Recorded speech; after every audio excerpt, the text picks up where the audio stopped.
పశ్చిమ బెంగాల్ అసెంబ్లీ ఎన్నికల కౌంటింగ్ ప్రక్రియ ఉత్కంఠభరితంగా సాగుతున్న వేళ ముఖ్యమంత్రి మమతా బెనర్జీ ఎన్నికల సంఘం తీరుపై తీవ్ర స్థాయిలో విరుచుకుపడ్డారు.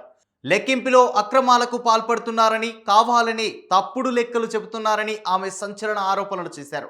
కౌంటింగ్ సరళిపై మమత అసహనం వ్యక్తం చేస్తూ తృణమూల్ కాంగ్రెస్ 100కు పైగా స్థానాల్లో స్పష్టమైన ఆధిక్యంలో ఉంది, కానీ ఎన్నికల సంఘం ఆ వివరాలను అధికారికంగా ప్రకటించడం లేదు.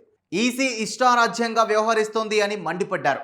కేంద్ర బలగాలు ఈసీ కుమ్మక్కై ఓట్లను తారుమారు చేస్తున్నాయని ఆరోపించారు. కౌంటింగ్ కేంద్రాల వద్ద టీఎంసీ ఏజెంట్లను, నేతలను కేంద్ర బలగాలు ఇబ్బందులకు గురి చేస్తున్నాయని పేర్కొన్నారు.